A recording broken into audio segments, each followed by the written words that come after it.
Help me find the witch who owns this bus. Or you're in danger. Leave me alone. There's someone out there hurting people. Open your heart to magic. It's a part of who you are. You are a charmed one. Hey guys, welcome back to the PO2 podcast. This is Jay. And I'm Amber. And today we're going to be reviewing the second episode of season 4. So like last week, we're not going to recap anything. So spoilers ahead. If you haven't seen the episode yet, go watch it on the CW website.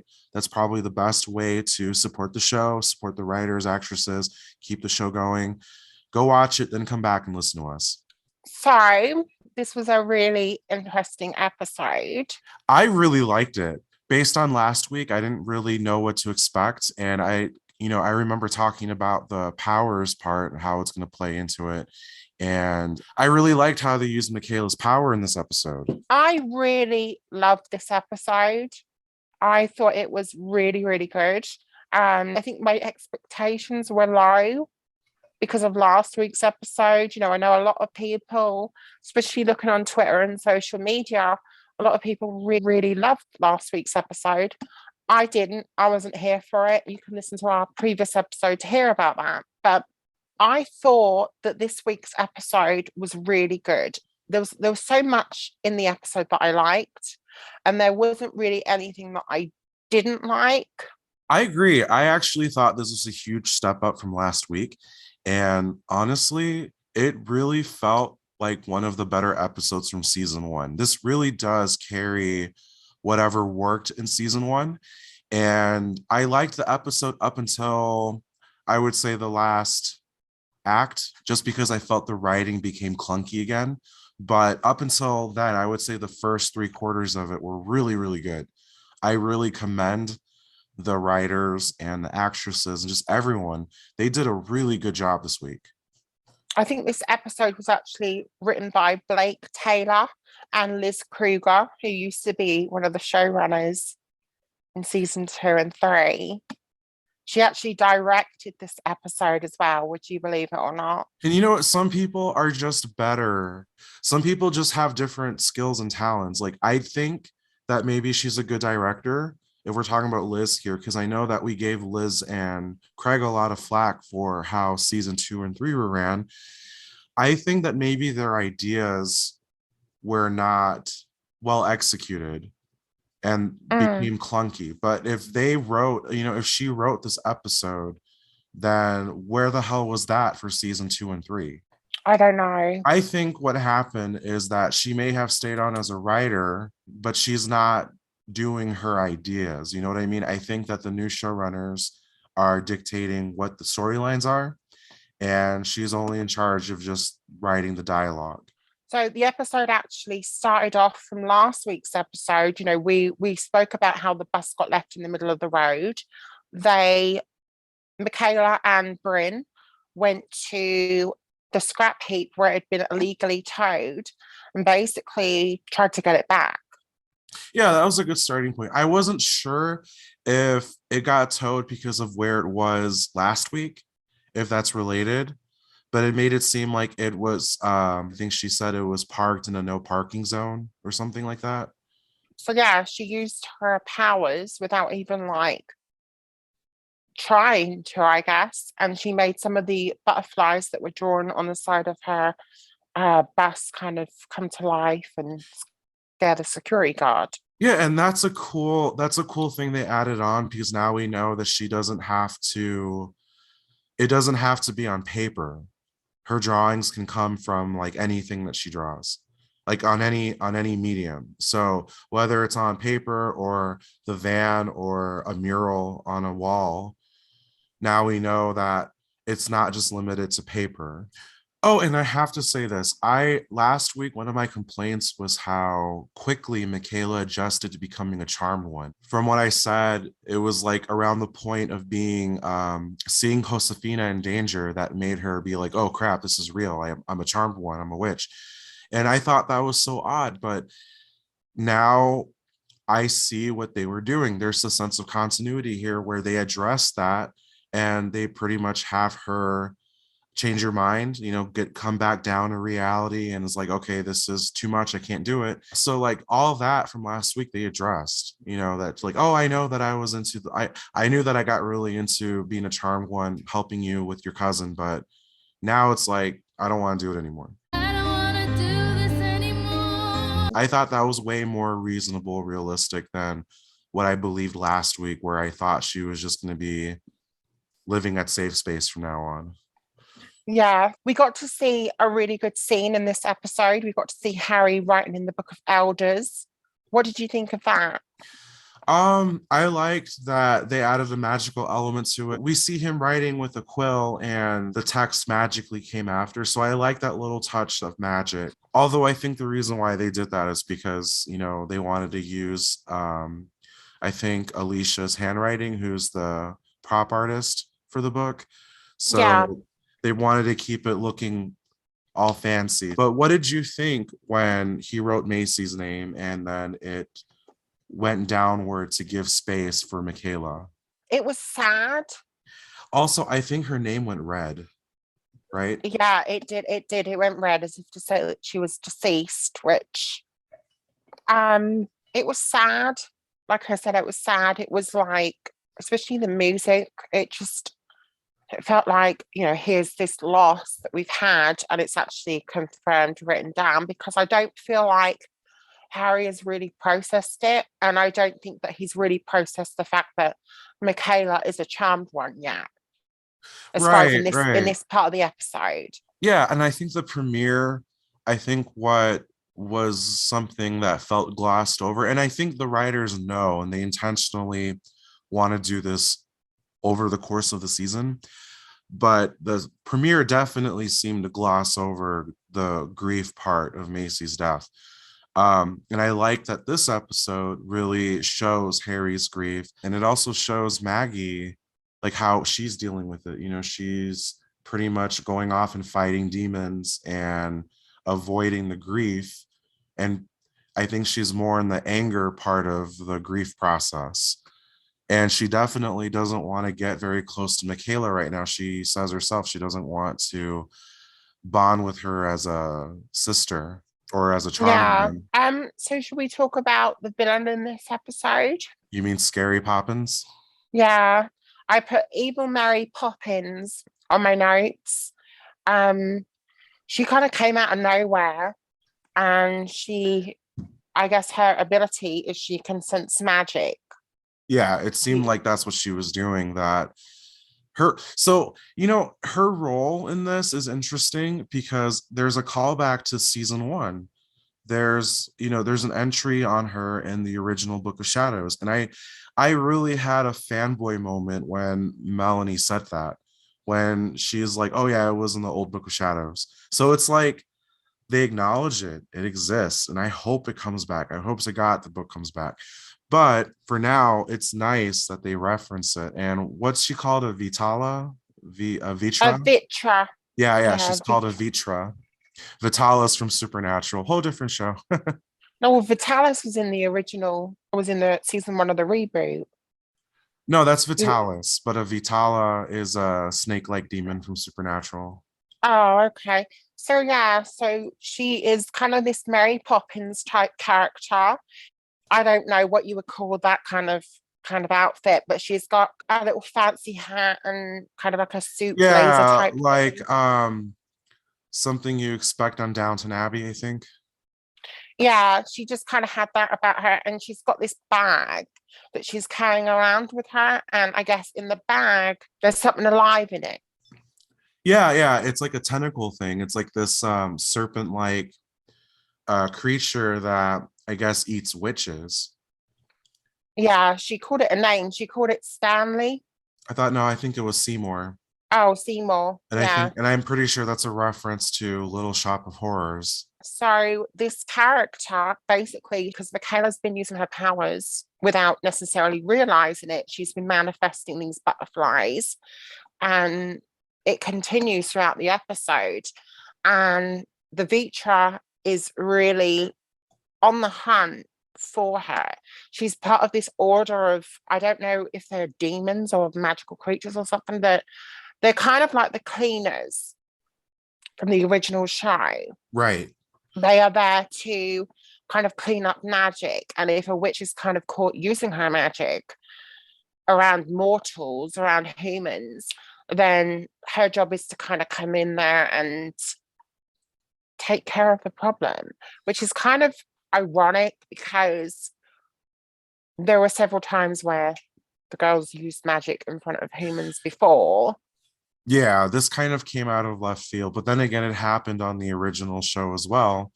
When they were introduced in season 6, I believe, they were saying, well, where were you when, you know, this whole thing with Prue happened and she died because you guys weren't able to fix it. And I mean, we know that the writers just pulled that out of their ass, and they acknowledged it in the show, but for the reboot, I don't really know. As far as I know, Mel pretty much says that she wasn't sure if they were even around anymore. So maybe that's why there wasn't a big deal that one finally showed up.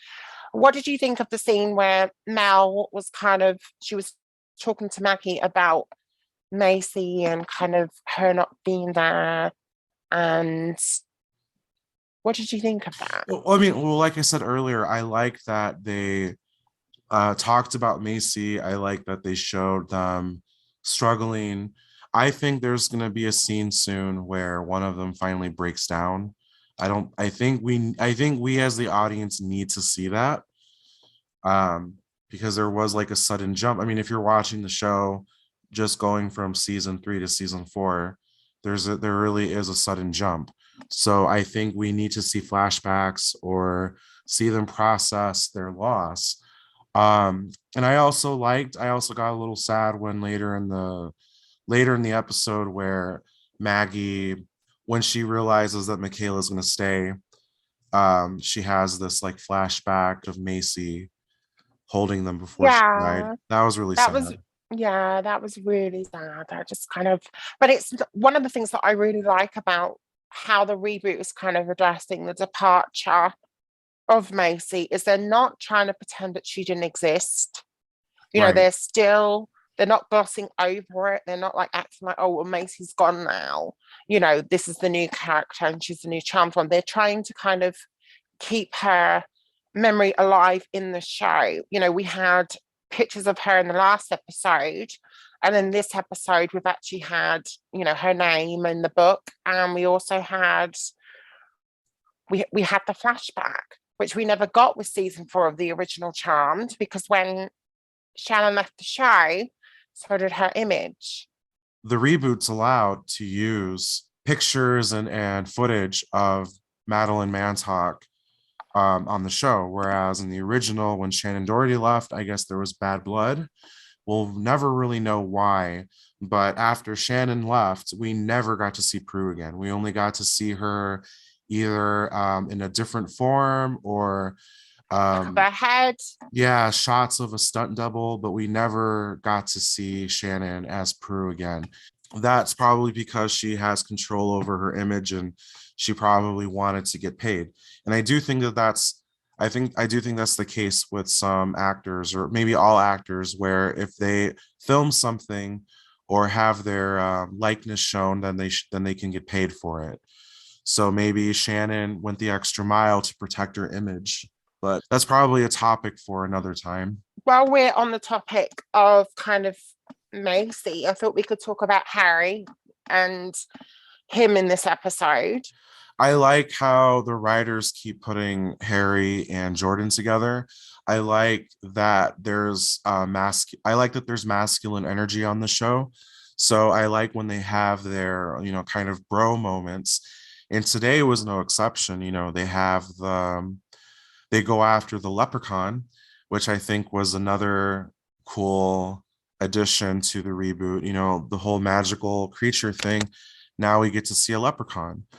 And I really liked the scene where they tricked the leprechaun into thinking that he's been poisoned to get information out of him. I thought that whole scene was just really well done. And I think Rupert did a very, very good job showing that like he's more rough around the edges and not someone to be messed with. I think it's good character development. I have to be honest. I'm kind of sort of shipping Harry and Jordan. Oh God. There was just like a moment where they were like healing each other, and I was like, Go get me a dildo. You There would was- think there was- something like that. there was a little bit of like homoeroticism. Is everyone on the show just gonna be queer now? I don't know, but I half the liked charmed ones is queer now because this episode revealed that Michaela is bisexual, and with Mel being a lesbian, it's kind of like 50-50 now. But I just thought that like Jordan and Harry, they bring a good masculine energy to the show that I think is kind of needed, because we've got all these like strong female characters, and now we've got like, because I was really dubious about what are they going to do with Jordan at the end Right. of season 3, because he's the only mortal on the show. He's the only one that kind of really doesn't have any powers, and now he does have this power. He's got more of kind of a grip on the show, I feel, because we know that because he can heal himself, if he gets into danger, he can kind of get himself out of danger. Yeah, and I like the relationship between him and Maggie now. They really, really just jumped into the whole relationship thing. And I like that there's no more will they, won't they that season 3 was doing. So now that they're together and they're showing how he's being supportive of her and vice versa, I find that refreshing. Well, I do like the fact that they are together, but I kind of feel like they spent so long kind of getting them together. They just kind of jumped straight into it. And we spent like 2 seasons of them just like, will they, won't they? Now it's just like, oh, they're doing it. So we got to see towards the end of the episode, we got to see Mel use her magic. She used, what was it called? Binoculation. Oh yeah. So what I liked about this episode too, it showed different spells, different magic. And one of them in particular was where Mel created binoculars out of her hands.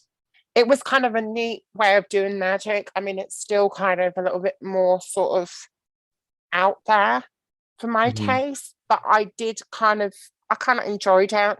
I just like when they do any kind of magical scenes. It reminded me of the magic that's used on the magicians, just Maybe, without all the like the finger stuff. You know what I mean? Like that finger dancing thing that they do. yeah. One of the things that this episode was about was Bryn, who is Kayla's best friend, discovering the fact that Kayla's now magical. And we go through a whole kind of scene where Kayla tries to come out to her and she doesn't believe her. She thinks because she can't see the magic, she thinks that she's got like her leukemia has come back and she's kind of having these delusions. But towards the end of the episode, we actually got to see Bryn react to the magic. And Kayla actually used her powers to make some more butterflies come off her jacket. I thought that was a really good scene. I thought the actress who plays Bryn was really good. And they seem to have a really good chemistry on screen. Well, the character of Bryn, she was one of the issues I had with this episode. I remember Oh. earlier I said that 3/4 of it I actually liked, and I didn't like the last 15 minutes or so. This is what I didn't like. I did not like how convenient Bryn was. Like, so that she cares, she's all about being there for Michaela, but it was too one-sided.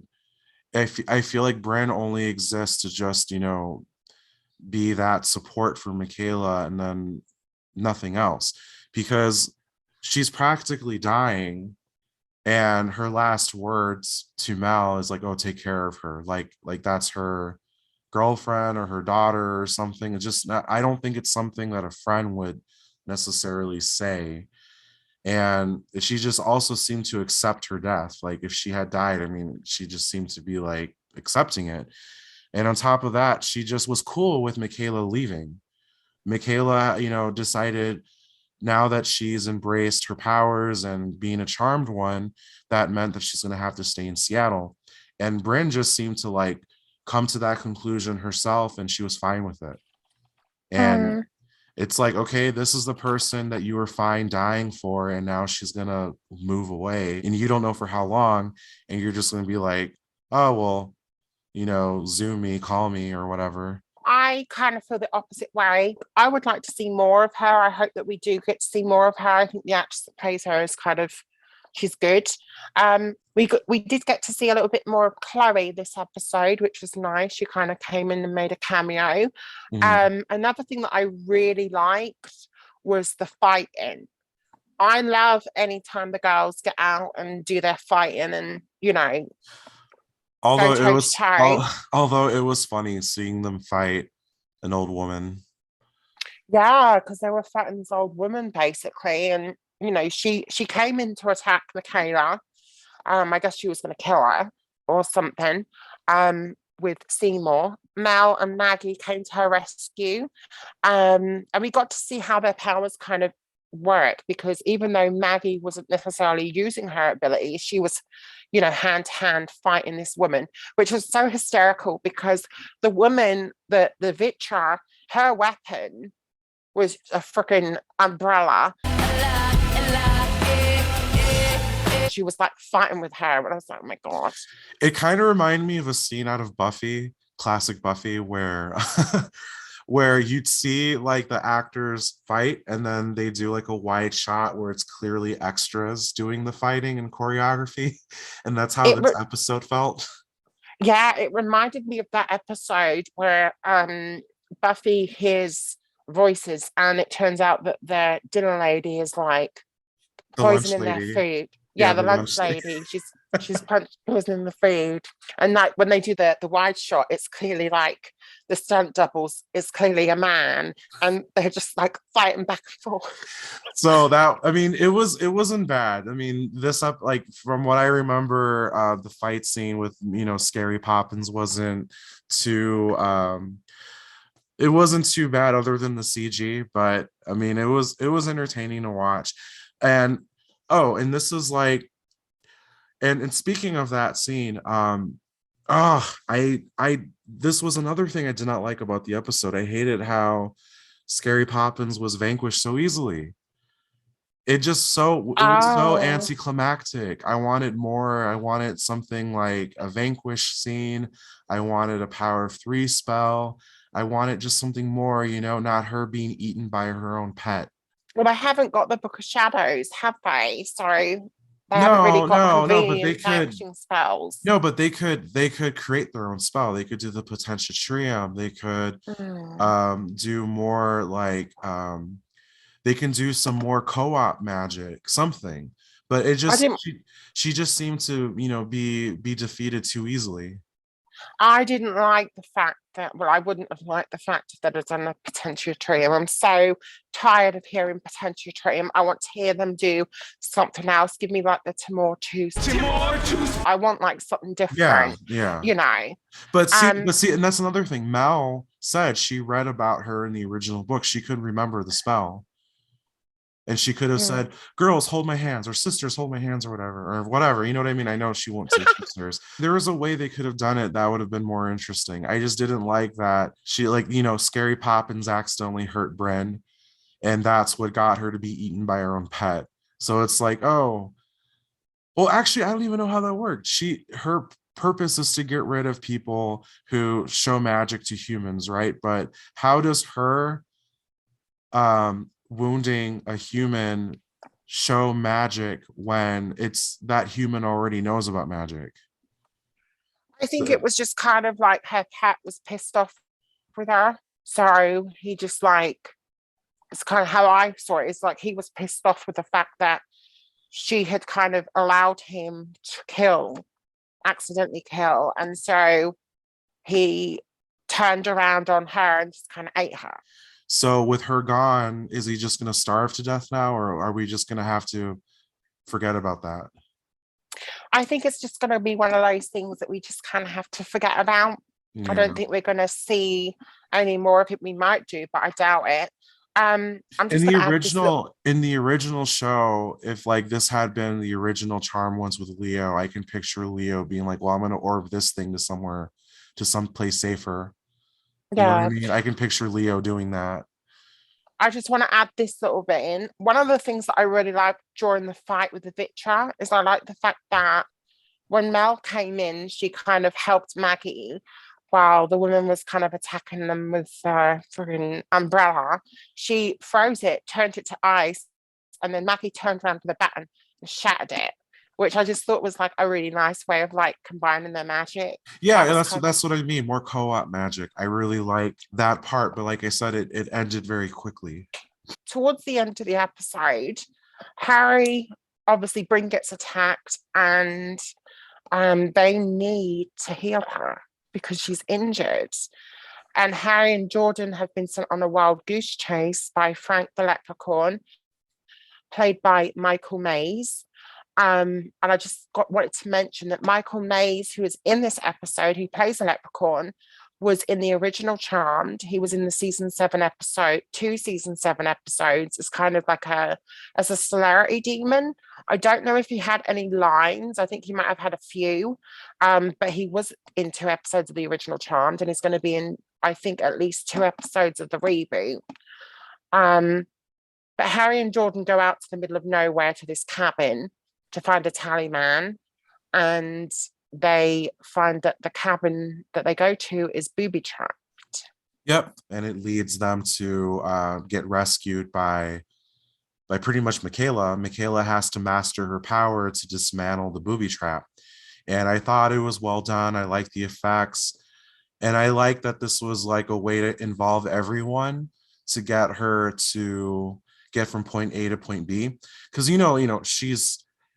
she's pretty much new at this. She needs to master her power. She needs to figure shit out. So I like that they kind of made this scene to incorporate everyone and make it meaningful. It wasn't just something that she just did on her own. It also gave Harry it also gave him relevance as their white lighter again. It was kind of nice though to see the way that like he kind of taught her through or spoke to her and told her kind of how to do it, visualize, focus, concentrate, draw.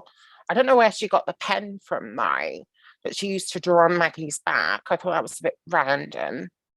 Because I don't Yeah, it was a little clunky, but it was fine.